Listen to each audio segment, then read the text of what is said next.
of security and world prosperity, and also a great future for our respective countries working together.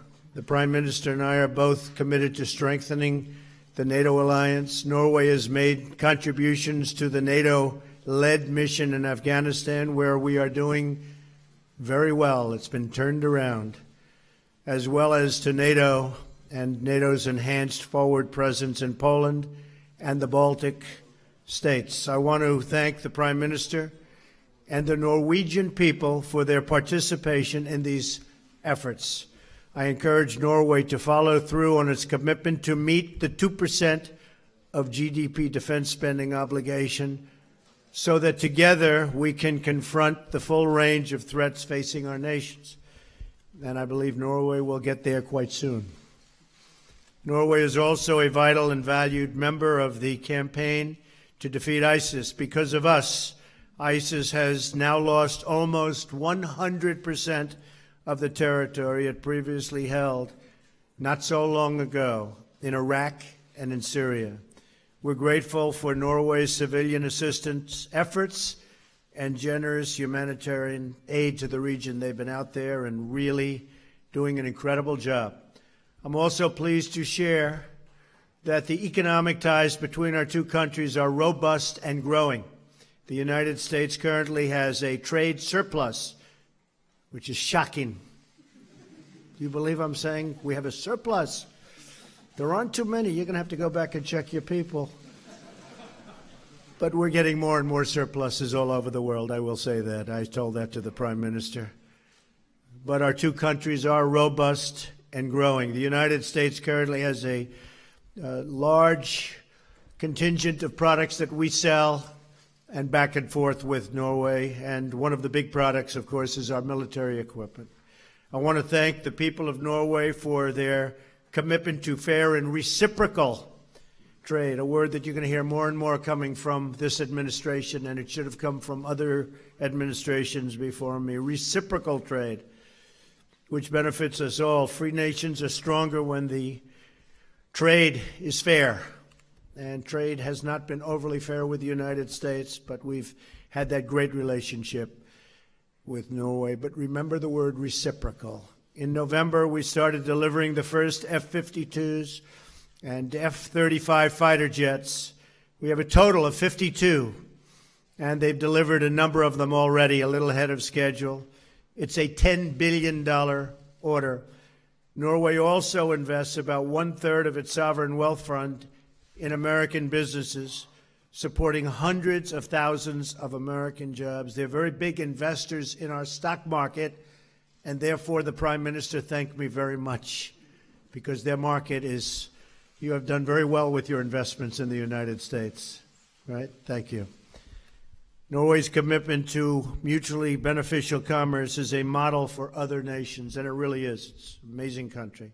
I look forward to forging an even stronger economic relationship between the United States and Norway, growing this record of success with even more investment and more jobs and more job creation.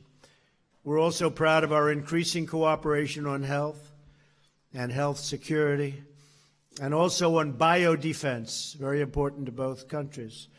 I commend Prime Minister Solberg's efforts to promote vaccine development and disease prevention. Together we can save and improve many, many lives. We're working very hard, and in some cases together, on cures to many ailments.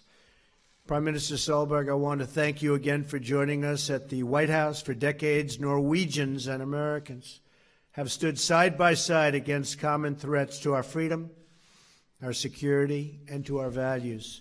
Together we have fought against fascism and communism and terrorism, and we face threats always together. We're partners. Our partnership has advanced peace, cooperation, and respect for human dignity all around the world. Today we remain united in our efforts to confront shared challenges, to seize new opportunities, and to build a bright and beautiful future for our countries, our people, our children. And I think we're doing very well working together, and we have a newfound friendship. So I want to thank you, and God bless you. Thank you very much. Thank you. Thank you, Mr. President, and thank you for your generous welcome. It's a great honor to be here at the White House. The relationship between our two countries is strong, and it has very deep roots. There are millions of US citizens who proudly call themselves Norwegian Americans. And our Norwegian Constitution, the second oldest in the world, that is still in force, was inspired by American ideals. And we have had a long and continuous history of serving shoulder to shoulder on battlefields around the world. The US remains our most important ally, a major trade partner, and a close friend. Today, we have discussed issues of importance for our relationship, how we can keep our countries and citizens safe, how we can grow our economies, how we can further the cooperation in areas of mutual interest. And I have assured President Trump that Norway remains an ally and a friend that you can count on in the future. We are already number 2 in NATO after the US in terms of defense spending per capita, and we are making significant investments to further strengthen our defense. And this includes, as the President said, some big buys from American industry. P-8 maritime patrol aircraft from Boeing, 52 F-35 combat aircraft from Lockheed Martin, our largest single public investment ever in Norway. But also we are buying new submarines and investments in intelligence capabilities and army assets, and which is important also for our job in the northern part. The American economy is doing well, and our economic relations are flourishing, and that's to the benefit of both countries. As we discussed in our meeting, for a small country like Norway, it's important for our ability to trade and to invest across border that we have fair trade and that we have multilateral trade systems also. And we think it's important for our future. Norwegian investments and Norwegian companies support close to 500,000 jobs in the United States. And through our government pension funds, substantial revenues from our oil sectors are being invested in US assets. The US has an impressive business community, and I have commended the leading role it is playing, also in the transformation to a green economy. For example, by the fact that one of the big areas we are now importing in Norway is electrical cars from Tesla. And Norway is combating climate change. It's an important issue for us, and we are committed to the Paris Agreement.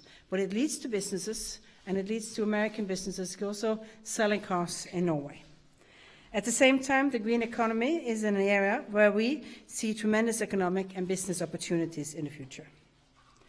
And finally, I think it's important to say that we also are discussing some of the big, difficult issues, for example, the development in Afghanistan, where I think and hope that we can find a new future. It's important that we are all working together to find solutions both in North Korea, Afghanistan, Syria, and Iraq.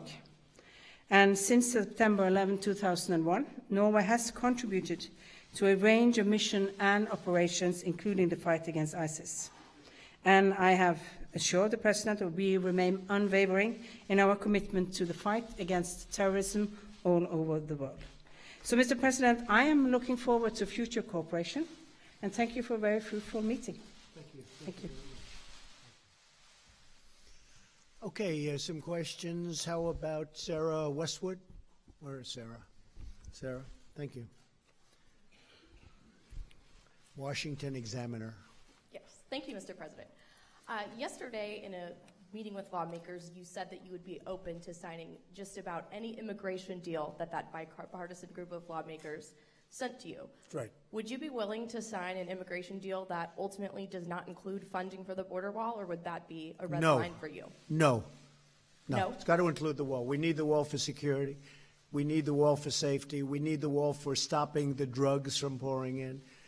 I would imagine that the people in the room, both Democrat and Republican, I really believe they're going to come up with a solution to the DACA problem, which has been going on for a long time, and maybe beyond that, immigration as a whole. But any solution has to include the wall, because without the wall, it all doesn't work. You can look at other instances. Look at what happened in Israel. They put up the wall. They solved a very major problem. We need the wall. We have to have the wall for security purposes. Security is number one. And so the answer is have to have the wall. Thank you. And please. Yes. Can I call on Anders Magnus from the Norwegian Broadcasting? Mr. President, Prime Minister, recently an American General, Robert Neller, told his Marines based in Norway, there's a war coming, a big-ass fight. Mr. President, how imminent is that big war, and where will it take place? When you say the big war, you're saying what? Say it. It was an American general, Robert Neller. He visited the Norwegian, the American Marines based in Norway, and he said there's a war coming, a big-ass fight. When will that war come? Well, maybe he knows something that I don't know. Okay. I would say this. We have a very, very powerful military. We're getting more powerful by the month, by the day. We're ordering a lot of the equipment that you're ordering. We're ordering it, but in larger amounts, to put it mildly. We are building up our military to a point that we've never been before. We're also, we were very much weakened over the last long period of time, but not with me.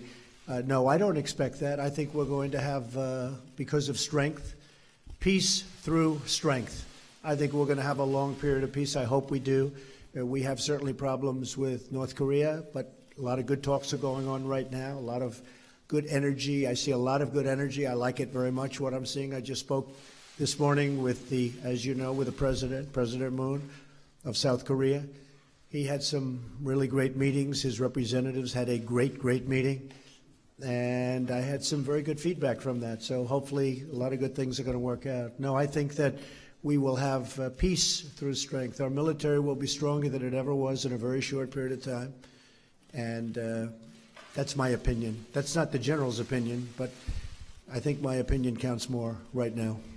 Thank you. Maybe I can just add that the reason why we are so happy that we have U.S. Marines training in Norway is that that's part of the deterrence strategy that makes sure that we don't have a war in the future. And Sarah, did you have a question? You were supposed to ask a question. Did you have a question for the Prime Minister? I did, yes, thank you.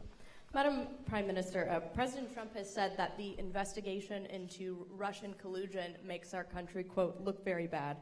And he said this morning that, quote, the world is laughing at our stupidity. So my question to you is, are you laughing at the Russian investigation? I think that it's up to every political system in countries to scrutinize and discuss their own political agenda in their countries. And I respect that very much, and that this is an issue for American politics. I'd just like to say that it has impacted also in Europe. I think all European countries who have had elections this year has been looking into, will there be any type of tampering or others? We concluded after our election that we could not find any proof of any try to put any emphasis on that from countries outside Norway. I think it was a very Norwegian election with Norwegian participants. Well, I will say this. There is collusion, but it's really with the Democrats and the Russians, far more than it is with the Republicans and the Russians. So the witch hunt continues. John, go ahead.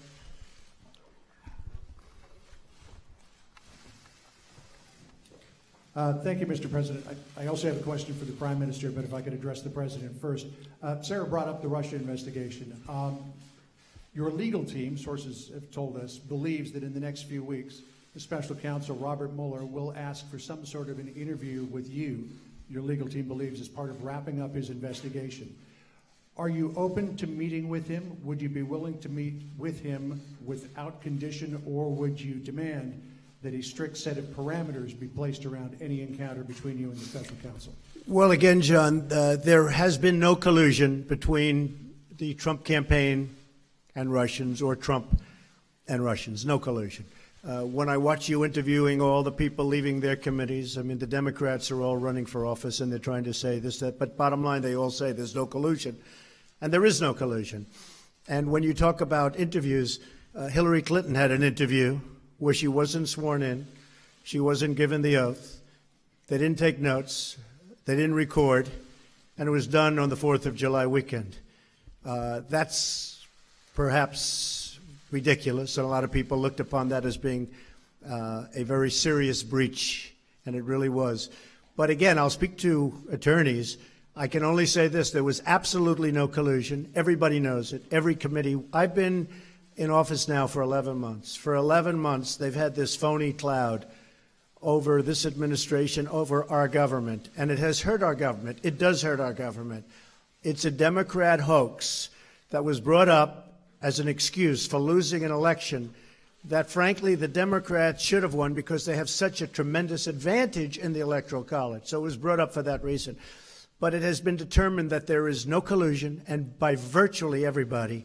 So we'll see what happens. But again, would you be open to? We'll see what happens. I mean, certainly I'll see what happens. But when they have no collusion, and nobody's found any collusion at any level, it seems unlikely that you'd even have an interview.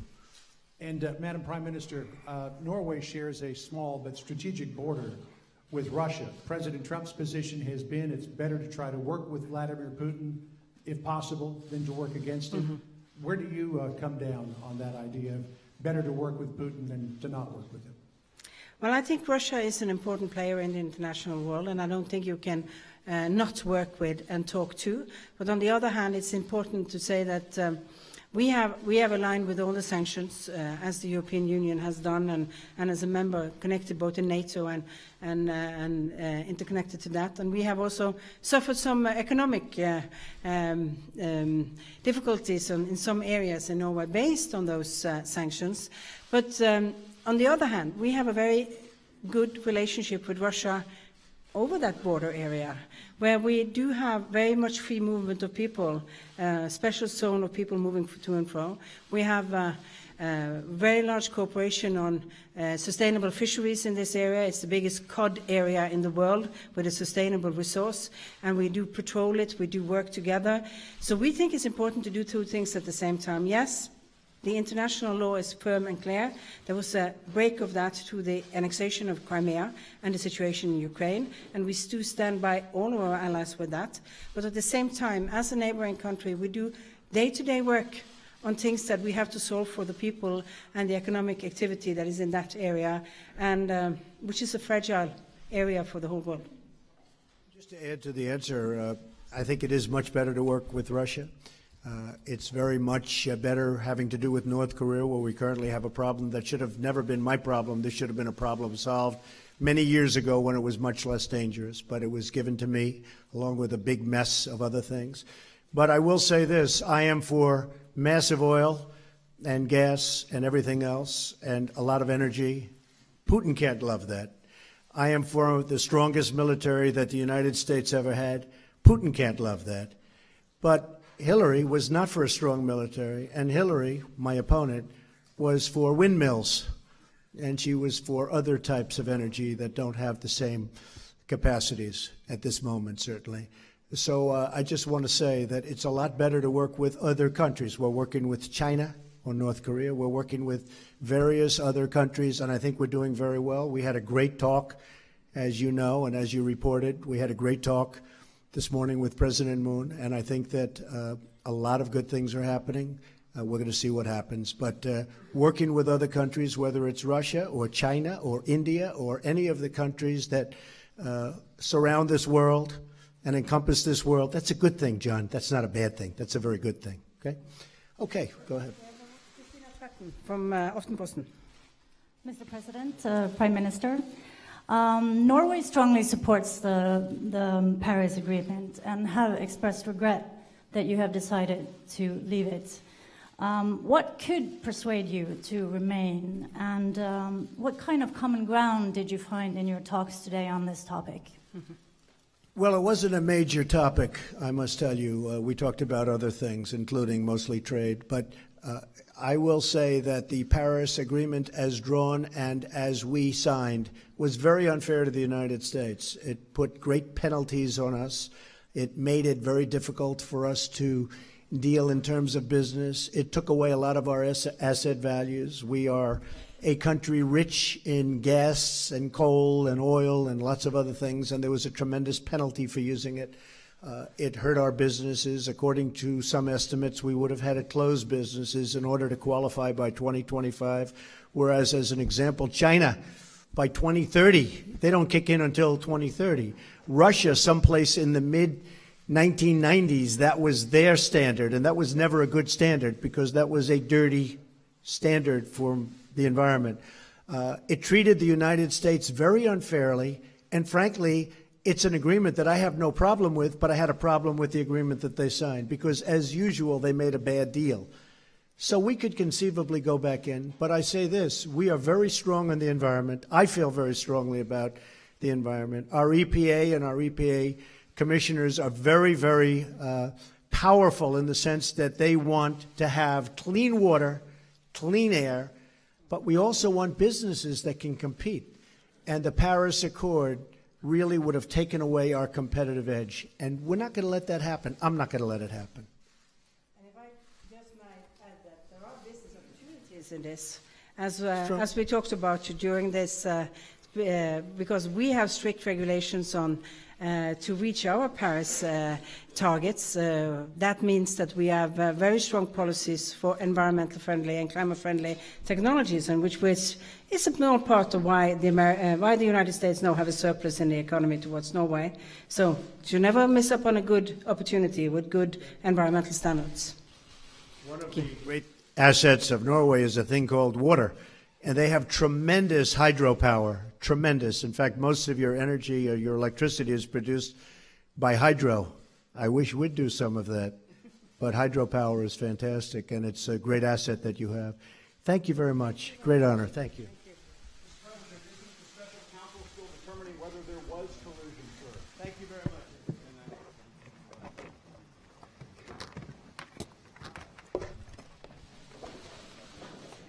Yes, go.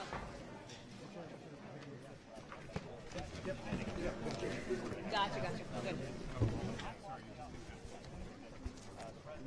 Okay.